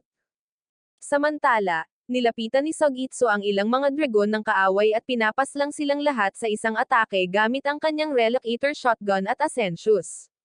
Habang patuloy na nilalabanan ni Takiro ang mga dragon ng kaaway, dumating si Oka upang tulungan siya, at sina Osagi at Mari ay nag-radio upang sabihin sa kanya na nasa kalamangan sila, na nagbibigay ng sniper cover. Pagkatapos ay sinabi ni Oka kay Takiro na arestuhin ng mga Inquisitor si Ikaruga kung malalaman nilang nakibahagi siya sa mga eksperimento ng Dark Elf ng Alchemist. Upang maiwasang mangyari iyon, sinabi niya kay Takiro na dapat muna nila siyang puntahan, na nag-udyok kay Takiro na agad na pasukin ang gusali. Samantala, nakatagpo ni Aizoka si Ikaruga sa kanyang laboratorio, sinunggaban siya dahil sa pag-iwan sa kanya 4 na taon na ang nakalilipas, at pagpapabagal sa kanyang pag-unlad, at tinanong kung bakit niya siya pinagtaksilan. Walang emosyon, sinabi ni Ikaruga sa kanya na gusto lang niyang tuklasin ang mundong ipinakita sa kanya ng libro. Galit, hinawakan ni Aizoka ang sarili niyang ulo at sinabi kay Ikaruga na mula nang umalis siya, binago ng mga nakatataas ang kanyang genetic makeup upang matiyak na sa tuwing makakaramdam siya ng anumang hindi kinakailangang emosyon, matinding sakit ang dadaloy sa kanyang utak. Naguguluhan, tinanong siya ni Ikaruga kung bakit nila ginawa iyon, ngunit pinatahimik siya ni Aizoka, sinabi sa kanya na handa ang Valhalla na tanggapin siya at pagalingin kung matagumpay niyang mabubuhay muli ang isang Dark Elf, at hiniling na ibigay niya ang Lost Matrix. Dito, sinabi sa kanya ni Ikaruga na hindi niya magagawa iyon dahil una siyang pumunta roon upang pigilan ang muling pagkabuhay ng mga elf at iligtas siya. Agad na humagalpak ng tawa si Aizoka, ngunit humingi ng tawad si Ikaruga sa pag-iwan sa kanya 4 na taon na ang nakalilipas, niyakap ang kanyang mahal na kapatid, at nagmakaawa sa kanya na sundan siya sa paraiso. Gayunpaman, galit na itinulak siya ni Izuka palayo, sinasabing hindi na niya ito kailangan, at nanumpa na sisirain ang lahat upang iligtas ang kanyang sarili. Nang tumanggi si Ikaruga na mangyari iyon, pinaputukan siya ni Izuka sa binti at sinabihan siyang muli na isuko ang Lost Matrix. Sa puntong ito, binuksan ni Ikaruga ang kanyang damit, at ibinunyag ang Lost Matrix na nakabaon sa ibabaw ng kanyang mga asset, at binago ang kanyang sarili bilang isang Dark Elf, na nag-iwan kay Aizoka na gulat na gulat. Upang subukan ang kanyang mga bagong kapangyarihan, lumikha si Ikaruga ng isang maliit na bola ng antimatter at lumapit kay Aizoka, umaasang matamaan siya nito. Nakalulungkot, bago pa siya makarating doon, biglang nagpakita si Hunted at inatake si Aizoka sa katawan. Sa galit, sinugod ni Ikaruga si Hunted at inatake siya gamit ang kanyang antimatter ball, ngunit nang harangan niya ito, ang pag-atras ay nagdulot ng pagsabog na nagpasabog sa pinakamataas na palapag ng gusali. Pagkatapos ng pangyayari, hinawakan ni Ikaruga si Aizoka at hiniling sa kanya na iligtas siya, ngunit huli na ang lahat dahil nawala na ang kanyang mga kapangyarihan sa Dark Elf. Sa kanyang mga huling sandali, sinabihan ni Aizoka si Ikaruga na mabuhay pa dahil ang elf na kanyang iniligtas noon ay buhay pa rin at maayos kasama ang alchemist, at nasawi agad.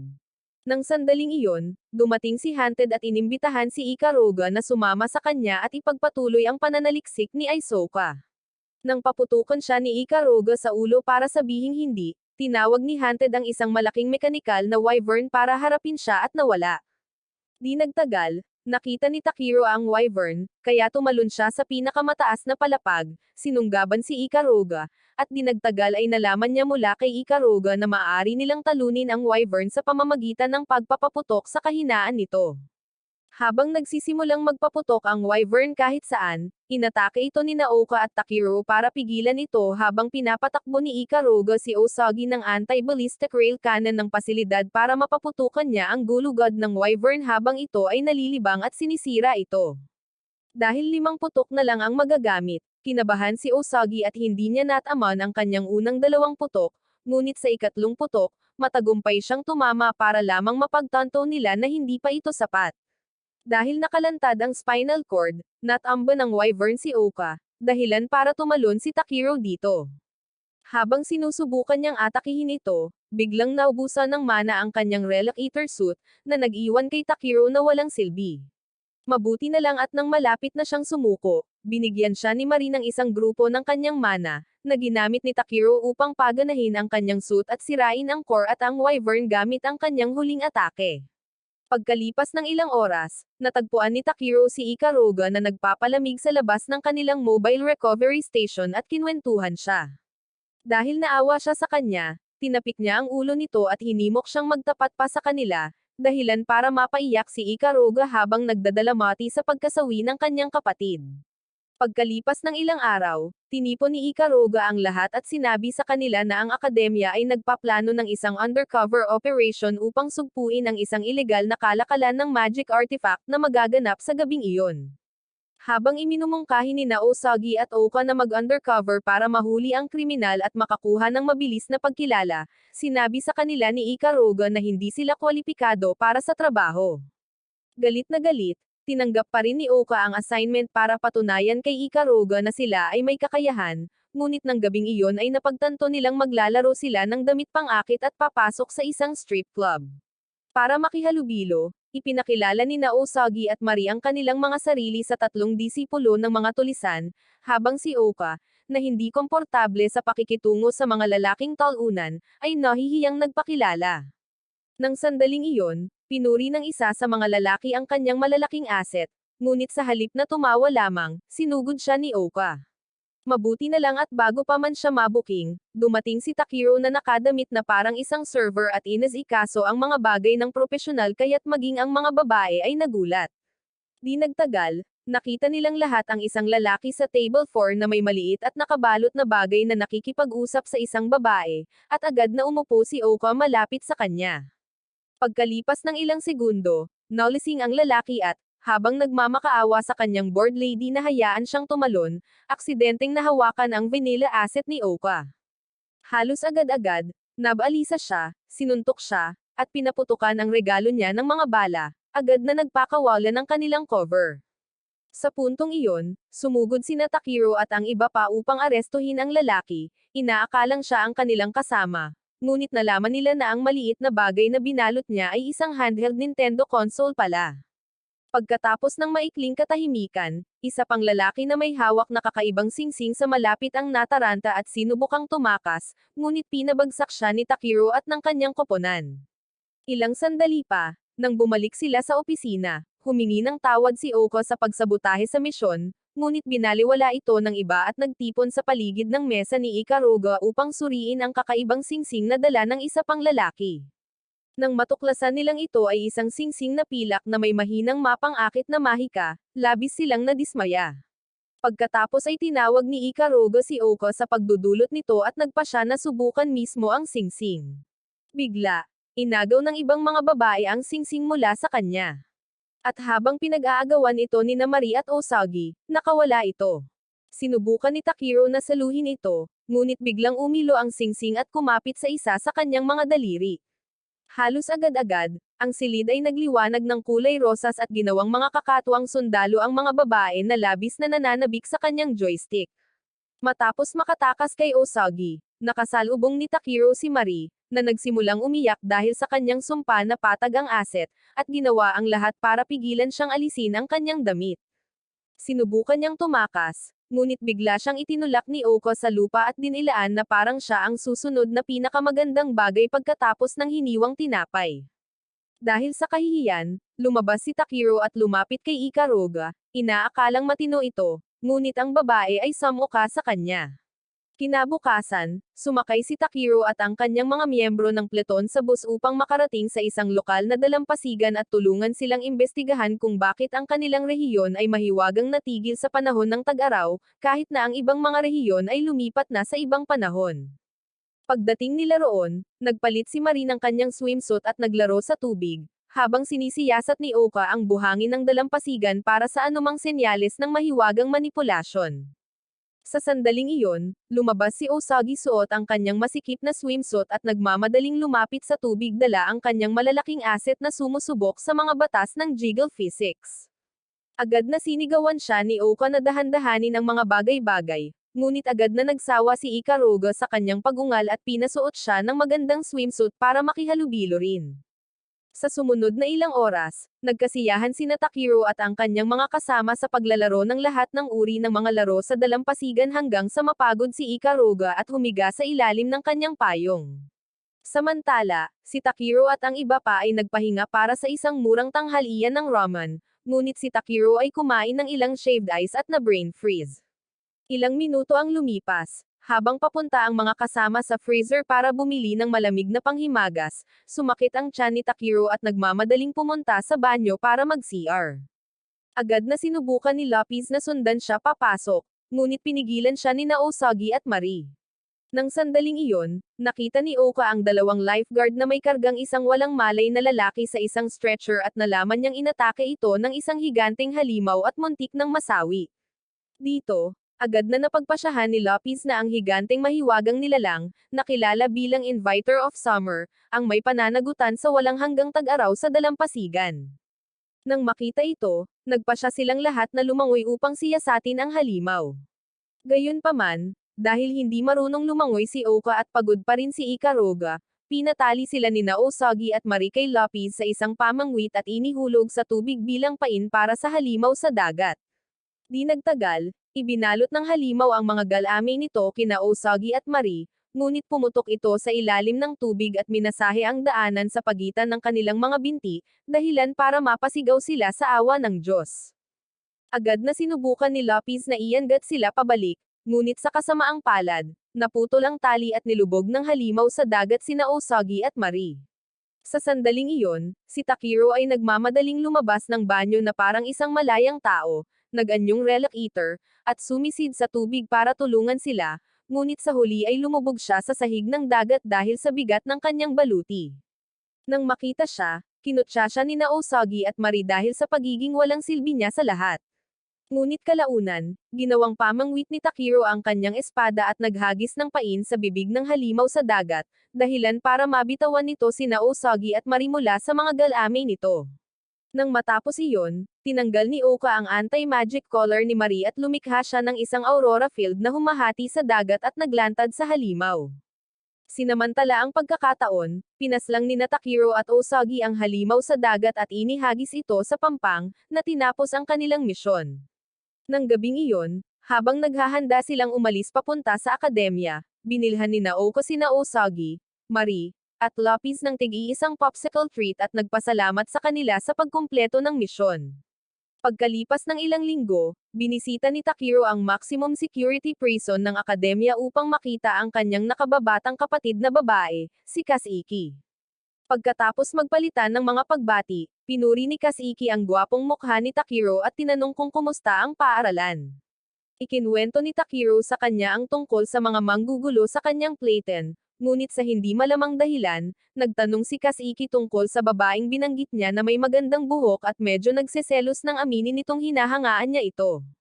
Gayunpaman, pinilit niyang ngumiti at sinabi kay Takiro kung gaano siya kasaya na makita itong nabubuhay ng ganito, ngunit sa kaibuturan, alam ni Takiro na nalulungkot siya dahil sa kanyang kalagayan at hindi siya maaaring maging masaya.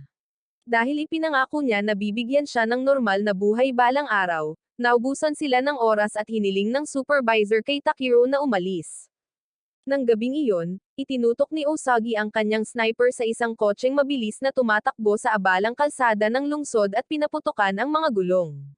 Nang bumagsak ang kotse, ninakaw ng dalawang kriminal sa loob ang isang motorsiklo sa malapit at pinatakbo ito ng buong bilis upang makatakas kay Oka habang hinahabol niya sila gamit ang kanyang motorsiklo. Habang papalapit siya sa kanila, agad nilang pinabilis ang kanilang motorbike gamit ang isang instant speed spell at mabilis na nilagpasan siya, ngunit naabutan sila ni Oka ilang segundo lamang ang lumipas, lahat salamat sa espesyal na motorbike ni Ikaruga. Matapos akitin ng mga talunan sa isang eskinita, tinawagan ni Oka si Takiro para kunin ito mula roon. Sa puntong iyon, nagpakita si Takiro sa harap ng mga kriminal habang nakasakay pa rin sila sa motorbike, sinira ang motorbike, at dinakip sila. Kinabukasan, habang tinitingnan ni Usagi at Ikaruga ang notice board para sa karagdagang kredito na kanilang nakuha para sa pagkumpleto ng misyon, nilapitan ni Oka si Takiro, na mukhang medyo nag-aalala tungkol sa mga aibag sa ilalim ng kanyang mga mata. Tiningnan niya ang noo nito kung may lagnat, napagtanto niyang maayos lang ito, at nahihiyang tiniyak dito na maaasahan niya ito kung sakaling magkaroon ng problema, naiwan si Takiro na naantig.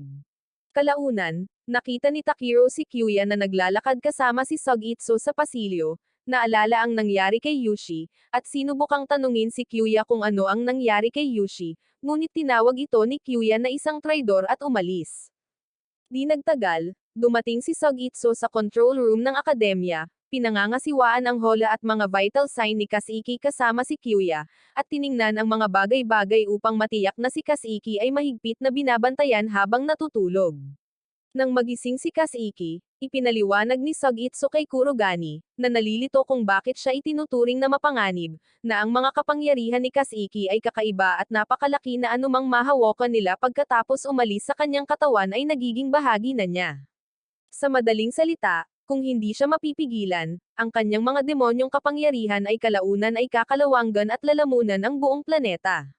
Dahil dito, inamin ni Sugitsu na dapat nila siyang patuloy na pahirapan upang pilitin siyang gamitin ang mga kapangyarihang iyon upang mawasak nila ang mga ito bago pa siya maging masyadong malakas para kontrolin.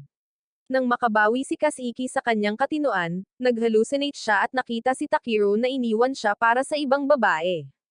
Dahil sa matinding kalungkutan, nawalan siya ng kontrol, napaiyak, at nabaliw. Nang makita ito, isinailalim sa lockdown ang buong bilangguan upang alertuhan ang lahat, at kusang pumasok si Kurogane sa containment cell ni Kasiki upang labanan ang kanyang tunay at kakatuwang anyo. Sa ibang lugar, tinawagan ni Oka ang kanyang mga kasamahan habang sinusubaybayan ang isang grupo ng mga kriminal na salamangkero sa mga kalye, nakadamit na parang isang high-class na babae, at hinimok silang maging handa pagdating ng mga sospek. Hindi nagtagal, dumating ang mga kriminal at nadaanan sina Marie at Osagi, na nakasuot ng magagandang kasuotan at namamahagi ng mga flyer. Sinubukan ni Marie na bigyan ng isa sa kanila ng isang flyer, ngunit nang makuha nila ito, napagtanto ng mga kriminal kung sino sila at nagpaputok. Agad na lumikha si Marie ng isang Aurora Field, ngunit kahit na naharang na ang mga bala, ang mga basyo ng bala ay naging higanteng mandragora, at nakatakas ang mga kriminal. Habang nakikipaglaban ang mga babae sa mga halimaw na baging, ibinaba ni Takiro ang kanyang pagbabalat kayo at hinabol ang mga kriminal sa isang madilim na eskinita. Gayunpaman, pagdating niya roon, may kung anong lumamon sa parehong kriminal, na nag-iwan sa kanya ng gulat. Sa sandaling iyon, lumabas si Kasiki mula sa madilim na eskinita at lumapit sa kanya, mukhang pagod ngunit masaya na makita siya. Gulat na gulat, mabilis siyang naabutan ni Takiro at tinanong kung bakit siya naroon. Habang sinasabi ni Kasiki na gusto lang niya siyang makita, dumating sina Oka at ang iba pa at tinanong kung sino ang batang babae. Nabahala, itinutok ni Takiro ang kanyang espada sa kanila at sinabihan silang manatili sa likod. Gayunpaman, matapos siyang kausapin ni Oka ng may katuturan, kumalma siya, humingi ng tawad, at isiniwalat na si Kasiki ang kanyang lubhang mapanganib na nakababatang kapatid na babae na nakatakas mula sa pinakamataas na seguridad na bilangguan ng akademya para lang makita siya, na nag-iwan sa kanila ng gulat. Ilang sandali pa, nagising si Kasiki sa isang safe house kasama si Takiro sa kanyang tabi at humingi ng tawad sa pagpaslang muli sa mga tao. Habang hinahawakan siya ni Takiro, pumasok si Oka at nagpakilala, ngunit ang kawawang babae ay nahihiyang nagtago sa likod ng kanyang kapatid, na nag-udyok kay Takiro na humingi ng tawad para sa kanya. Nauunawaan ni Oka ang kanyang kalagayan, inanyayahan niya si Takiro sa labas upang ipaliwanag ang sitwasyon. Doon, sinabi niya sa lahat na si Kasiki ay isang mapanganib na nilalang na pumaslang ng maraming tao sa kanilang bayan. Habang ang iba ay hingal na hingal sa gulat, tiniyak sa kanila ni Takiro na si Kasiki ay karaniwang maayos ang ugali at mapanganib lamang dahil hindi niya makontrol ang kanyang mga kapangyarihan. Nang marinig ito, si Ikaruga ang pumalit at ipinaliwanag sa iba na si Kasiki ay may overflow syndrome, isang genetic disorder na nagiging sanhi ng patuloy na pagkawala ng kontrol ng mga mangkukulam sa kanilang mga kapangyarihan at pagiging baliw. Tiniyak din niya sa lahat na, dahil nagamit ni Kasiki ang napakaraming mana sa pagtakas mula sa bilangguan, dapat ay ligtas na sila sa ngayon. Nang maayos na ang sitwasyon, tinanong ni Oka kung ano ang susunod nilang gagawin, ngunit habang isinasaalang-alang ni Takiro na ibigay si Kasiki sa Inquisition para sa kaligtasan ng lahat, isiniwalat ni Oka na sinasadya niyang i-disable ang kanilang mga komunikasyon at cellphone para mabigyan sina Takiro at Kasiki ng halos isang oras na magkasama bilang magkapatid. Humanga, pinuri ni Ikaruga at Osagi si Oka sa pagiging hindi pangkaraniwang maalalahanin, habang si Marie, sa kabilang banda, ay naiinis kay Oka gaya ng dati. Di nagtagal pagkatapos, tinawag nila si Kasiki sa sala, sinabi sa kanya na sila ni Takiro ay pupunta sa isang date ng magkapatid, at pinasubukan sa kanya ang ilang magagandang disguise na binili nila para sa kanya noon. Nang gabing iyon, habang sina Takiro at Kasiki ay nagpapahinga sa isang kafe, pinuri ni Kasiki ang kanyang mga miyembro ng Playten dahil sa pagtrato sa kanya na parang tao kahit alam niyang mapanganib siya. Pagkatapos ay tinanong niya si Takiro kung sa tingin niya ay maganda si Oka. Nang casual niyang sasabihin na disente siya, biglang nagtanong si Kasiki kung maaari ba niya siyang tapusin dahil natatakot siyang balang araw ay magwala ulit siya at papaslang ng mas maraming tao kaysa sa ginawa niya 5 taon na ang nakalilipas. Pagkatapos ng maikling katahimikan, sinabi ni Takiro sa kanya na hindi niya magagawa iyon dahil gusto pa rin niyang mamuhay ito bilang kanyang kapatid. Habang umiiyak si Kasiki, nangako si Takiro na kung darating ang araw na kailangan niya itong tapusin, masasawi siya kasama niya. Hanggang sa panahong iyon, nagmakaawa siya kay Kasiki na manatiling matatag hanggang sa maabot niya ang kanyang limitasyon at nangako siya na gagawin niya. Ilang daang milya ang layo, sa isang nag-iisang kubo sa kagubatan, nakipagkita ang pinuno ng Valhalla na si Orochi sa kanyang kapareha na si Wateri upang ipaalam sa kanila na ang target na dapat sana nilang iligtas ay kakalabas lang sa bilangguan ng akademya. Nang marinig ito, agad na iminungkahi ni Wateri na salakayin ang akademya. Ngunit sinabihan siya ni Orochi na ilabas ang kanyang ulo mula sa mga lansangan dahil inutusan na silang hulihin si Kaseki. Samantala, sina Takiro at Kaseki ay sasakay na sa Ferris wheel nang biglang sumulpot si Kyuya kasama si Yushi at nag-transform sa kanyang anyo bilang Relic Eater upang hulihin si Kaseki. Nang maramdaman ang panganib, nag-transform si Takiro sa kanyang Relic Eater mode at inatake si Kyuya na labis na nagulat na mayroon siyang Relic Eater. Ipinaliwanag ni Takiro na nakita na ni Sugitsu ang potensyal niya, ngunit habang nagtatalo sila sa kalagitnaan ng pag-aaway, ipinakita ni Yushi na siya si Nero, ang Relic Eater ni Kyuya. Mabuti na lang at bago pa lumala ang kanilang labanan ng hindi na makontrol, dumating si Kurogane, pinahinto ang laban, at nangakong parurusahan sila ng naaayon dahil sa pakikipaglaban sa isang sibilyang lugar. Dahil dito, pinababa ni Takiro ang kanyang lakas, lumapit kay Kaseki, at humingi ng tawad dahil hindi na niya ito muling maprotektahan. Gayunpaman, niyakap siya ng mahigpit ni Kaseki, hinimok siyang huwag kalimutan ang kanilang pangako, at nawalan ng malay. Nang sandaling iyon, dumating si Sugitsu, ipinaalam kay Takiro na si Kaseki ay kakaturok lang ng pampakalma, at sinentensyahan siyang makulong ng 1 linggo dahil sa pagtago sa kanya. Hindi naapektuhan, tinanong ni Takiro si Sugitsu tungkol sa kanyang mga plano para kay Kaseki at tiniyak sa kanya ni Sugitsu na kahit ililipat siya sa ibang pasilidad sa loob ng ilang oras, maaaring mapigilan ng alchemist ang kanyang mga kapangyarihan na nag-iiwan kay Takiro na may pag-asa. Ilang oras ang lumipas habang dinadala ng mga tauhan ni Sugitsu si Kaseki papunta sa pasilidad, inatake ni Wateri ang isa sa mga decoy plane ng akademya at pumasok sa cockpit para lamang mapagtanto na wala roon si Kaseki. Kaagad pagkatapos ipaalam kina Kyuya at Kurogane, na nasa daan at dinadala si Kaseki, ang tungkol sa pag-atake ngunit patuloy silang naglalakbay sa ganoong bilis patungo sa pasilidad. Pagkatapos lamang, nagmataas si Kyuya at tinanong si Kurogane kung siya ba ay tunay na nasa panig ng sangkatauhan or ng erehe. Tinanong ni Kurogane kung bakit siya nagtatanong ng ganoong kalokohan ngunit nang magsimulang magdaldal si Kyuya at sabihin sa kanya na huwag siyang hadlangan sa kanyang paghihiganti laban sa mga erehe, hindi na lang siya pinansin ni Kurogane. Bigla, inatake ang kanilang sasakyan at pinahinto ng mga dragon ng Valhalla kaya lumabas sina Kyuya at Kurogane para pabagsakin sila. Samantala, nanaginip si Takiro tungkol sa unang pagkakataon na nakilala niya si Kaseki na nakakulong sa kanilang imbakan ng pamilya at nalaman niya mula sa kanyang ama na ito ay kanyang nakababatang kapatid na babae. Nang araw na iyon, ipinaliwanag sa kanya ng kanyang ama na lahat ng mga batang babae na ipinanganak sa lahi ni Takiro ay mga demonyo at sa loob ng maraming henerasyon, tradisyon na silang tapusin sa sandaling sila ay ipanganak upang maiwasan ang kanilang pagtanda. Sa kasamaang palad, si Kaseki ay ipinanganak na immortal kaya imposibleng tapusin siya ng tuluyan. Pagkalipas ng ilang buwan, natagpuan ng batang si Takiro ang kanyang ama na duguan sa lupa, iniabot sa kanya ang kanyang katana at hinihimok siyang tapusin si Kaseki. Bago masawi, kinuha ni Takiro ang talim at nilapitan si Kaseki sa kanyang anyo ng demonyo upang tapusin ito ngunit dahil wala siyang determinasyon na tapusin ang kanyang sariling kapatid na babae, natakot siya at nakita itong nahulog sa bangin at nabaliw. Sa puntong iyon, nagising si Takiro sa kanyang selda at tinawagan siya ni Oka, na nasa kabilang selda, at humingi ng tawad sa sanhi ng lahat. Sinabihan siya ni Takiro na huwag sisihin ang sarili dahil alam niyang sinusubukan nitong tumulong. Pagkatapos noon, tinanong niya kung bakit siya umabot ng ganoon para sa kanya.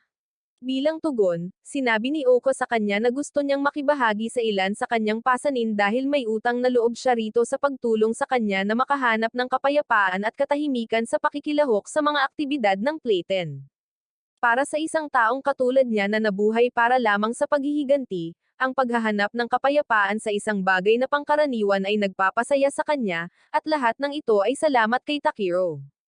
Habang pinasasalamatan siya ni Takiro para sa mga mabubuting salita, biglang dumating si Nag-Ero at pinakawalan sila mula sa solitary confinement. Habang palabas, sinabi niya kay Takiro na ang sasakyan na naghahatid sa kanyang kapatid na babae ay inatake ng Valhalla at hinimok siyang pumunta agad sa pinangyarihan. Agad na lumabas si Takiro ng bilangguan at nakita sina Usagi, Mari at Ikaruga na naghihintay sa kanya upang pamunuan sila sa kanilang susunod na misyon. Kasabay nito, nagpakita si Orochi sa harap ni Kyuya at Korogani at nagpakilala habang tinatapos nila ang pagpuksa sa mga dragon ng Valhalla. Nang makita siya ni Korogani, agad na inutusan si Kyuya na ipagpatuloy ang pagmamaneho ng sasakyan ni Kaseki papunta sa pasilidad habang siya ay nanatili sa likod upang labanan si Orochi. Pagkatapos umalis ni Kyuya, tinanong ni Orochi si Korogani kung sigurado ba siyang kaya niya itong harapin ng hindi nag-aalangan, ngunit hindi siya pinansin ni Korogani at tinawag ang kanyang hybrid gun Relic Eater upang labanan siya. Hindi nagtagal pagkatapos umalis, pinahinto ni Kyuya ang sasakyan, lumapit sa kulungan ni Kaseki sa kanyang anyo bilang Relic Eater, at itinutok ang kanyang baril sa kanya. Mabuti na lang at bago siya magpaputok, dumating si Takiro at tinawag siya dahil sa pagiging walang pakialam. Hindi naapektuhan, sinabi ni Kyuya sa kanya na gusto lang niyang puksain ang lahat ng erehe at ang kanyang Relic Eater, si Nero, ay hinikayat siya na mas kamuhian ang mga erehe. Nang makita ito, sinubukan ni Takiro na sabihin kay Kyuya na pinupuno lamang ni Nero ang kanyang isip ng puot, ngunit upang patahimikin siya, inatake siya ni Kyuya. Matapos makaiwas sa ilan sa kanyang mga putok, sumugod si Takiro kay Kyuya, hiniwa ang kanyang mga bala, sinira ang kanyang baril, at pinatumba siya. Hindi nagtagal, tumayo muli si Kyuya at sinubukang paputukan muli si Takiro, ngunit sa pagkakataong ito, inilabas siya mula sa kanyang anyong Eater Relic. Nang mapagtanto niyang natalo siya, tumalon si Kyuya mula sa tulay at mabilis na sumugod si Takiro sa sasakyan upang buhatin si Kaseki palabas ng kanyang pagkakagapos.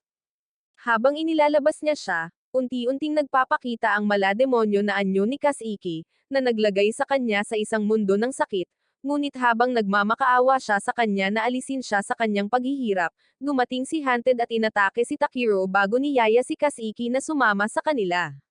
Nang makita ito, natakot si Kaseki na nasawi na ang kanyang kapatid. Kaya, nabaliw siya, inilabas ang isang napakalaki at kasuklam-suklam na laman ng demonyo mula sa kanyang katawan, at sinimulang sirain ang lahat sa paligid niya. Samantala, nakipagkita si Sugitsu sa CEO ng Alchemist, si Suzuko, sa isang rooftop, isiniwalat na hinayaan lang niya si Kaseki na magbagong anyo ng ganito para lang ipakita sa kanya kung gaano siya kadelikado. Nang mag-alok siyang tumulong sa pagpuksa sa mga demonyo ni Kaseki, hinimok siya ni Sugitsu na manatili at panoorin si Takiro na gawin iyon para sa kanila. Pagbalik sa kalye, dumating si Oko sa pinangyarihan at nakitang natusok pa rin si Takiro at nakalawit sa ere, habang si Hunted ay nagmamarunong na parang isang walang awang talunan. Dahil sa pagkadismaya, hiniling ni Oko na ibigay niya si Takiro. Ngunit nang tumanggi si Hunted, ipinatawag niya ang Vlad at agad na sinimulang paputukan ito. Matapos harangan ang lahat ng kanyang mga bala, nilabanan ni Hunted si Oko ng malapitan upang pigilan siyang gamitin si Vlad laban sa kanya, at nauwi sa pagtusok sa kanya. Hindi naapektuhan, pinagaling ni Oko ang sarili at hiniling kay Vlad na bumuo ng kontrata sa kanya. Gulat na gulat, tinanong ni Vlad kung bakit niya ito binabanggit ngayon kung palagi niya itong ginagamit bilang pansamantalang paraan lamang upang ituloy ang kanyang paghihiganti. Habang nilalabanan ang mga malademonyong galami ni Kaseki, sinabi ni Oko kay Vlad na nagbago ang kanyang isip dahil napagtanto niya na si Takiro at ang iba pa ay karapat-dapat ibigay ang lahat. Nabigla sa kanyang pananalita, bumuo si Vlad ng kontrata at binalutan ang kanyang buong katawan ng Relic Eater Armor, tulad ni Takiro. Pagkatapos nito, bigla niyang inatake si Hunted, ngunit hinaranggan nito ang atake, nag-transform sa kanyang Relic Eater form, at kinentrote siya ng ilang segundo. Sa isang punto ng pag-atake, nakakita si Oko ng butas sa depensa ni Hunted, kaya ginawa niyang plasma sword ang kanyang baril at tinusok si Hunted sa katawan, na nagpatambo sa kanya. Pagkatapos, nagmadali siyang buhatin si Takiro. Ngunit habang hinahabol siya ng mga demonyong galami ni Kaseki, huminto sina Ikaruga, Usagi, at marisakay ng isang itim na van, sinundo siya, at umalis. Habang nasa daan, ipinaliwanag ni Ikaruga sa iba na kahit si Takiro lang ang may kakayahang tapusin siya, kailangan nilang patuloy na sirain ang nakakasuklam na laman na lumalabas sa kanyang katawan hanggang sa hamupa ang kanyang galit or maluluto silang lahat. Nang sandaling iyon, binaligtad ng mga demonyo ni Kasiki ang kanilang van. Ngunit halos kaagad, tumalon sila palabas, nagtayo ng harang, at pinaputukan ang lahat ng mga galami na sumusubok na umatake sa kanila habang hinihintay nilang magising si Takiro. Habang ginagawa nila ito, sinabi ni Ikaruga sa lahat na kahit na magising si Takiro, maaaring mapilitan siyang tapusin ang kanyang kapatid na babae upang iligtas ang mundo. Kaya, upang maiwasan iyon, nag-transform si Oko sa kanyang anyong Relic Eater, sinira ang isang grupo ng mga demonyong galame, at lumapit sa pangunahing katawan ni Kasiki.